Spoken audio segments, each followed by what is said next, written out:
Di tengah tekanan bertubi terhadap KPK, kita bersyukur KPK masih bisa berbuat sesuatu untuk bangsa ini, memberantas korupsi. Kita apresiasi langkah pelaksana tugas pimpinan KPK yang memutuskan menahan mantan Menteri Agama Surya Dharma Ali dan menangkap tangan anggota Komisi 4 DPR dari fraksi PDI Perjuangan Adriansyah. Harapan memberantas korupsi di negeri ini hampir pupus ketika KPK menetapkan Komjen Pol Budi Gunawan sebagai tersangka tetapi dibatalkan Hakim Pra-Peradilan Sarpin Risaldi. Akibat penetapan tersangka itu terjadi perlawanan hukum terhadap KPK.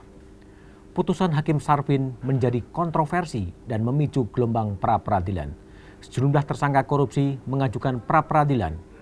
Mereka yang mempersoalkan penetapan tersangka adalah Surya Dharma Ali yang permohonannya ditolak Hakim, Hadi Purnomo yang kemudian mencabut permohonan pra-peradilan, dan Sultan Batu Gana yang pokok perkaranya sudah digelar. Berbeda dengan Hakim Sarpin, Hakim Titi Hardianti memilih konsisten dalam jalur KUHAP bahwa menetapkan tersangka bukanlah objek pra-peradilan. Putusan Hakim Titi sungguh melegakan karena kembali meluruskan fungsi pra-peradilan dalam KUHAP. Hakim bisa punya pandangan berbeda.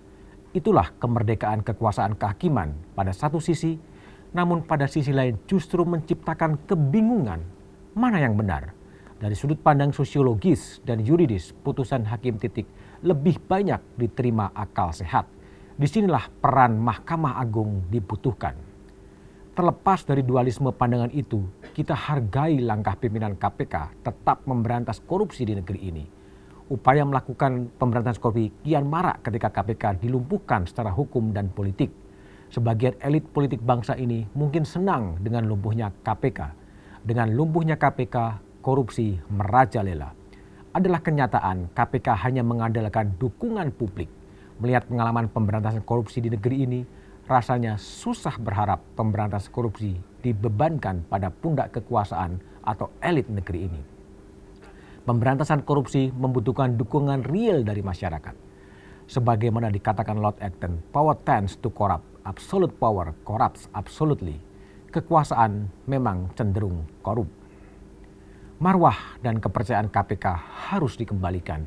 Pemberantasan korupsi tak boleh surut kendati mendapatkan rintangan hukum dan politik. Namun pimpinan KPK harus lebih bijak dalam menjalankan tugasnya. Pemberantasan korupsi oleh KPK harus tetap mempertimbangkan kesiapan sumber daya manusia yang dimiliki lembaga itu. Unsur manajemen waktu, penanganan perkara, serta kemampuan komunikasi harus jadi pertimbangan agar agenda pemberantasan korupsi kian mendapat dukungan luas di negeri ini.